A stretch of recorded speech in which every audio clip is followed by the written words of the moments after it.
Hello students, मैं S Chandrawat स्वागत करता हूं आप सभी का विनायक एजुकेशन ग्रुप के इस ऐप के ऊपर। प्यारे विद्यार्थियों, आपके सामने फिर से लेकर हाजिर हो चुका हूं 12th क्लास एजी केमिस्ट्री। और इस 12th क्लास एजी केमिस्ट्री के अंदर अपन चर्चा कर रहे हैं लेसन सेकंड मृदा जीवांश पदार्थ सोइल ऑर्गेनिक मैटर के बारे में। प्यारे विद्यार्थियों, मृदा जीवांश पदार्थ के बारे में चर्चा अपन करें तो इस मृदा जीवांश पदार्थ के बारे में क्या होता है ये चीजें अपन पढ़ चुके हैं। इसके अलावा मृदा जीवांश पदार्थों का वर्गीकरण अपन पढ़ चुके हैं, इनका विच्छेदन किस प्रकार से होता है ये चीज भी अपन पढ़ चुके। और लास्ट टॉपिक अपन ने पढ़ा था मृदा के अंदर उपस्थित जीवांश पदार्थों का विच्छेदन को प्रभावित करने वाले कारक। तो देखो, ये सारी चीजें अपन कंप्लीट कर चुके हैं। आशा करता हूं सभी प्यारे विद्यार्थियों ने इन चीजों को अच्छे से कंप्लीट कर लिया होगा। अब एक नया टॉपिक अपन यहाँ पर इसी अध्याय के अंदर शुरू करते हैं और वो है आपका कार्बन चक्र। बहुत ही महत्वपूर्ण टॉपिक है और यहाँ से एग्जाम में क्वेश्चन बनने होते हैं, इसीलिए आप लोग इस टॉपिक को बहुत ध्यान से कंप्लीट करेंगे। बहुत सिंपल सा टॉपिक है। देखो, कार्बन चक्र के बारे में बात करें तो कार्बन साइकिल जो होता है, सबसे पहली बात आती है कि सर ये कार्बन चक्र कहते किसे हैं। तो मृदा के अंदर तथा बाहर कार्बन तत्व में होने वाले विभिन्न परिवर्तनों को सामूहिक रूप से कार्बन चक्र कहते हैं। यानी कि मृदा के अंदर और मृदा के बाहर कार्बन तत्व में क्या परिवर्तन आ रहा है, किसमें, कार्बन तत्व में क्या परिवर्तन आ रहा है, बस यही प्रक्रिया सामूहिक रूप से क्या कहलाती है, कार्बन चक्र कहलाती है। ठीक है, तो ये बात आपको ध्यान रखनी होगी कि मृदा के अंदर और बाहर कार्बन तत्व में जो भी परिवर्तन आ रहे हैं उन सभी परिवर्तनों को सामूहिक रूप से कार्बन चक्र कहते हैं।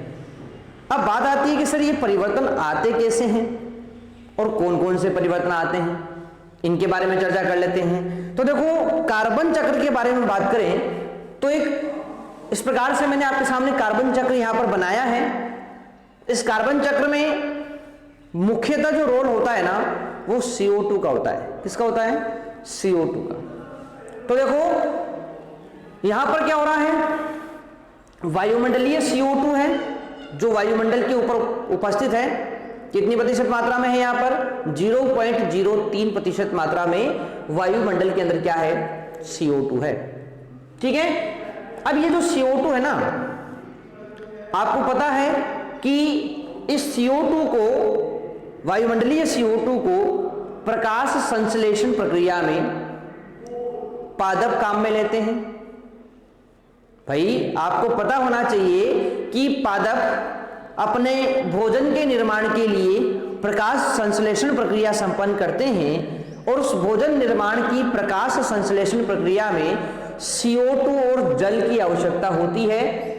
पादप CO2 को वायुमंडल से ग्रहण करते हैं और जल को जड़ों के माध्यम से मृदा से ग्रहण करते हैं। तो इस प्रकार से वायुमंडलीय CO2 को प्रकाश संश्लेषण प्रक्रिया के लिए कौन ग्रहण करते हैं, पादप ग्रहण करते हैं। यानी कि ये वायुमंडलीय CO2 प्रकाश संश्लेषण प्रक्रिया के माध्यम से पादप कार्बन में परिवर्तित हो जाती है। यहां तक की बात समझ में आ गई। अब आपको पता है कि इन पादप कार्बन को या पादपों को ग्रहण कौन करता है, पादपों को भोजन के रूप में कौन ग्रहण करता है, तो पादपों को भोजन के रूप में ग्रहण करता है जंतु। कौन ग्रहण करते हैं, जंतु ग्रहण करते हैं। और जंतु जो होते हैं, आपको पता होना चाहिए, जब पादपों के अंदर उपस्थित कार्बन यानी पौधों को ही पूरा जंतुओं ने ग्रहण कर लिया तो पौधों का कार्बन भी किसके अंदर आ गया, जंतु के अंदर आ गया। यानी कि पादपों के अंदर उपस्थित जो भी कार्बन है ये कार्बन जंतुओं ने ग्रहण कर लिया, यानी वो जंतु कार्बन में परिवर्तित हो गया है।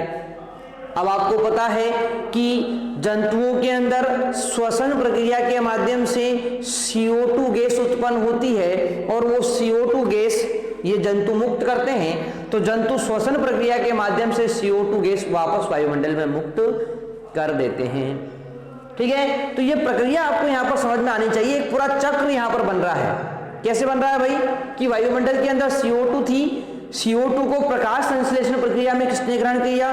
पादपों ने ग्रहण किया, यानी कि CO2 पादप कार्बन में परिवर्तित हुई। इस पादपों को भोजन के रूप में ग्रहण किया जंतुओं ने, यानी कि ये पादप कार्बन जंतु कार्बन में परिवर्तित हुआ, और ये जंतु कार्बन यानी कि जंतु जो होते हैं ये श्वसन प्रक्रिया के माध्यम से भोज्य पदार्थों का विघटन करते हैं, जिससे CO2 उत्पन्न होती है और वो CO2 वापस वायुमंडल में मुक्त हो जाती है।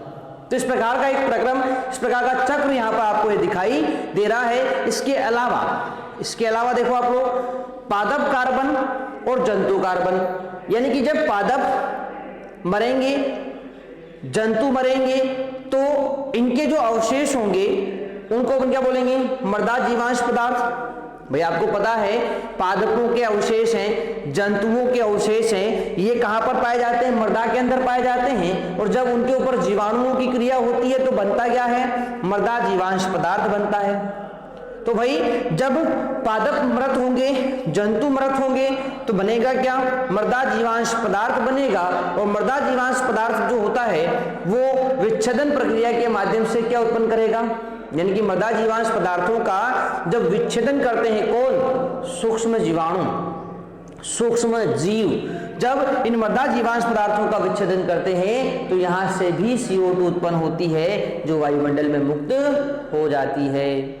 इसके अलावा कुछ स्वपोषित सूक्ष्म जीवाणु जो होते हैं कहां पर पाए जाते हैं? वो मृदा जीवांश पदार्थों के अंदर पाए जाते हैं। तो वो स्वपोषित सूक्ष्म जीवाणु क्या करते हैं? वो वायुमंडल से CO2 को ग्रहण करते हैं। तो इस प्रकार से आपने देखा कि एक पूरा चक्र यहां पर बना हुआ है, जिसमें कार्बन जो है वो इस प्रकार से एक पद से दूसरे पद के ओर, यानी इस प्रकार से स्थानांतरित होता जा रहा है, और ये इस प्रकार से पूरा चक्र बन गया है। तो इन सभी परिवर्तनों को सम्मिलित रूप से अपन क्या बोलेंगे?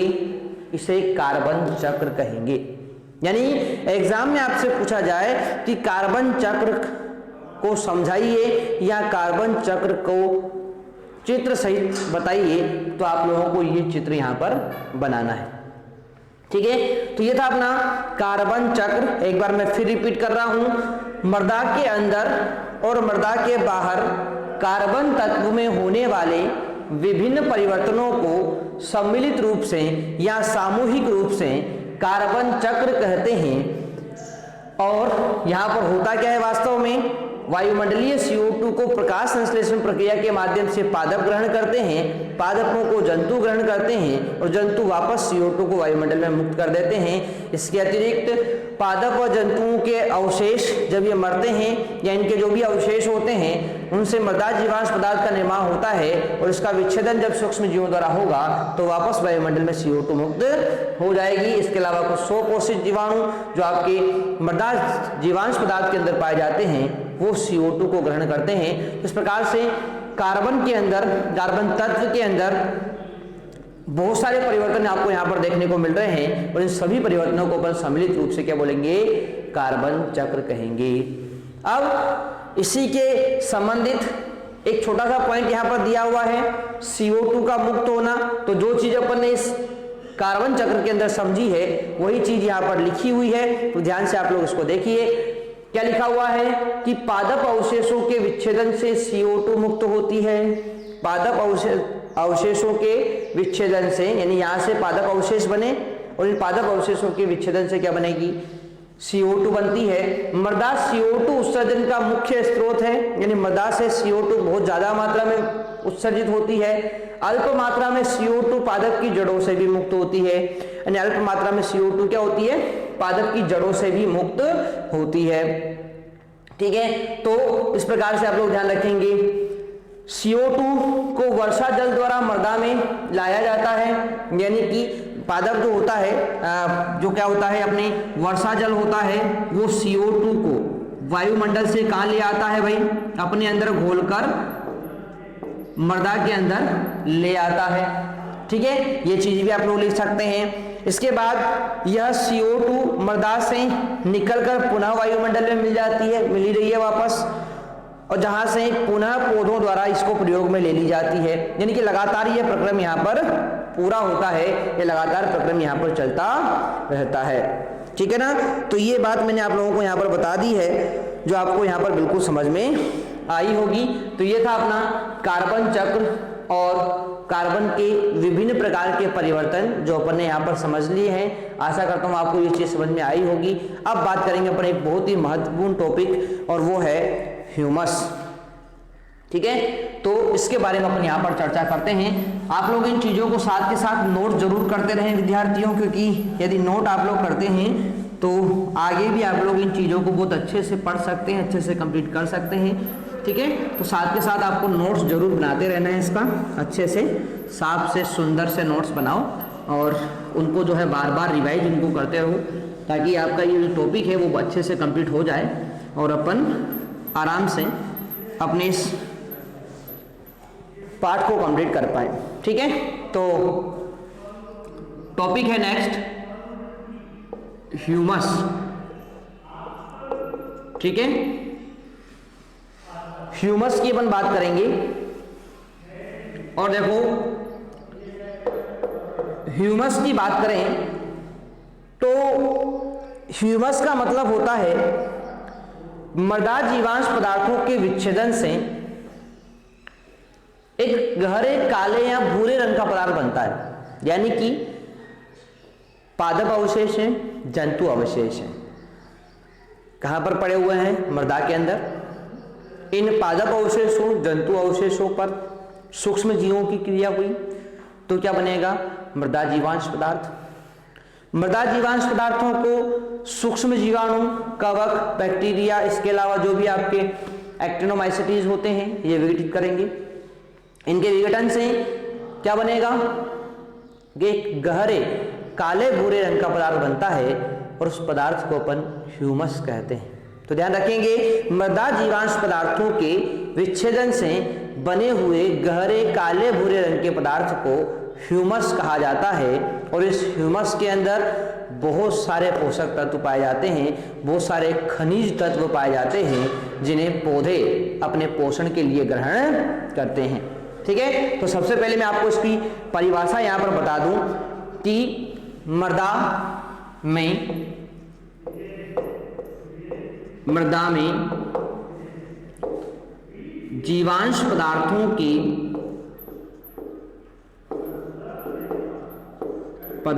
के विच्छेदन से गहरे भूरे या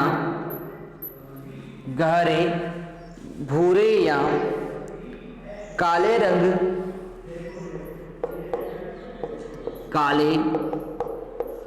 रंग का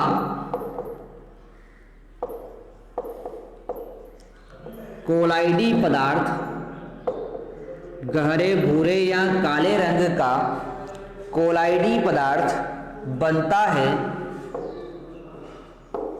कोलाइडी पदार्थ बनता है जिसे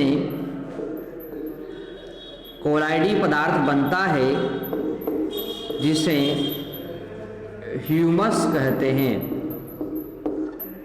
क्या बोलते हैं? जिसे ह्यूमस कहते हैं।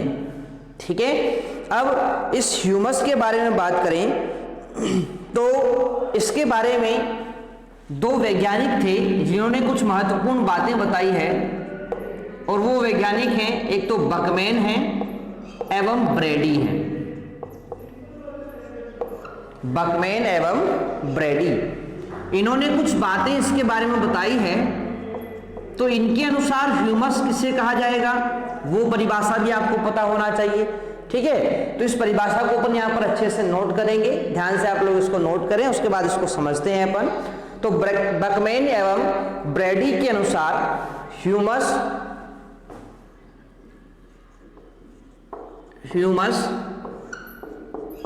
गहरे भूरे या काले रंग का अक्रिस्टलीय, गहरे भूरे या काले रंग का अक्रिस्टलीय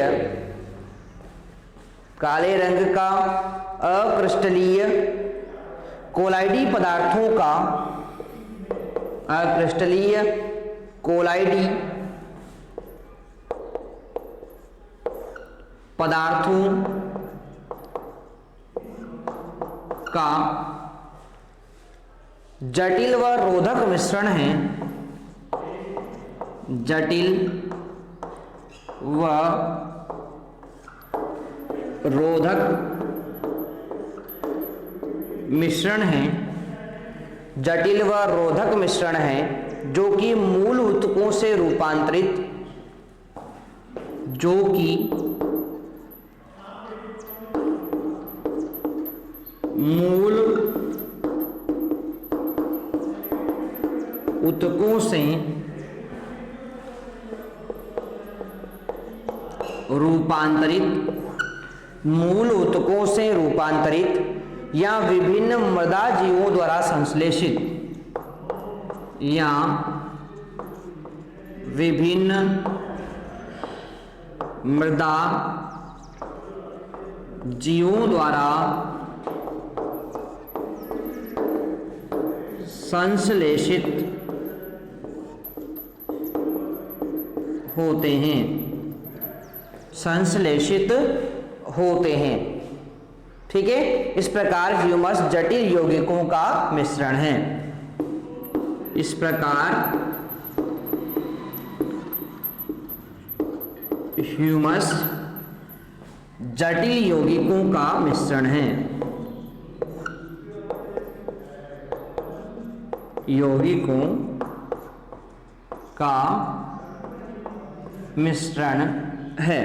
तो देखो प्यारे बच्चों, यहां पर क्या है, ह्यूमस के बारे में अपन बात कर रहे हैं। तो मृदा जीवांश पदार्थों के विच्छेदन से गहरे भूरे या काले रंग का कोलाइडी पदार्थ बनता है, जिसे अपन ह्यूमस कहते हैं। अब दो वैज्ञानिक हैं, बकमैन और ब्रेडी, इन्होंने क्या बोला, इन्होंने ये ह्यूमस के बारे में बोलते हैं कि ह्यूमस जो है ना वो गहरे भूरे या काले रंग का अक्रिस्टलीय कोलाइडी पदार्थों का जटिल व रोधक मिश्रण है।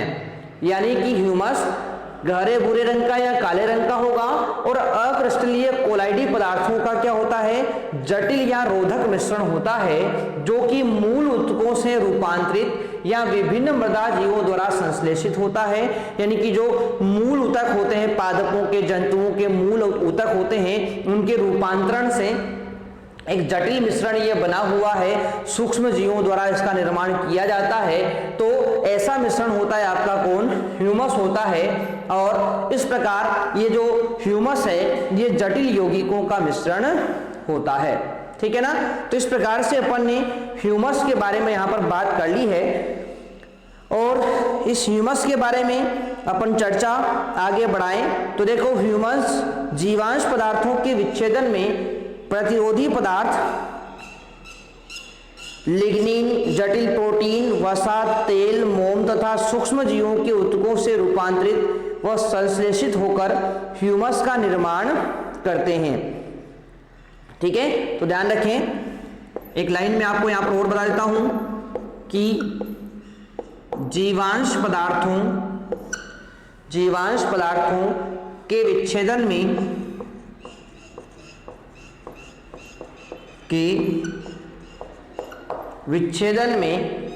प्रतिरोधी पदार्थ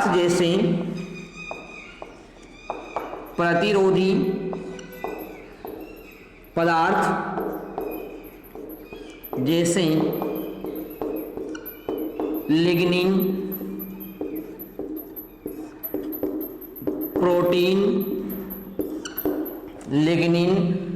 प्रोटीन, वसा, तेल, मोम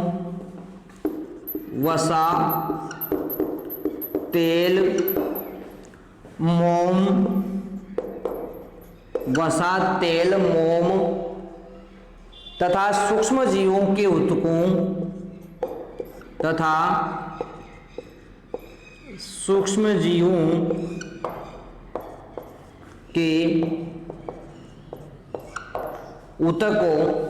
जीवों के ऊतकों से रूपांतरित व संश्लेषित होकर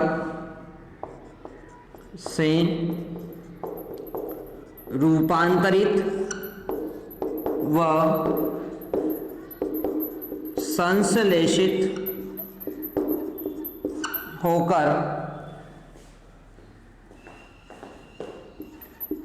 ह्यूमस का संश्लेषित होकर ह्यूमस का निर्माण करते हैं।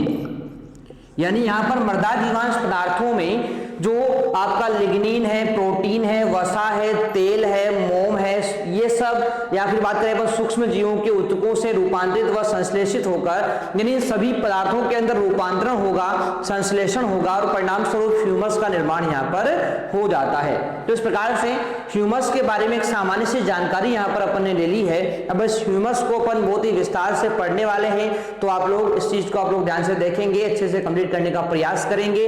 इससे संबंधित कहीं पर भी आपको कोई डाउट हो, कोई परेशानी हो, तो आप लोग कमेंट बॉक्स में मुझे कमेंट कर सकते हैं। मिलते हैं अपन नेक्स्ट सेशन में, तब तक के लिए टेक केयर, बाय।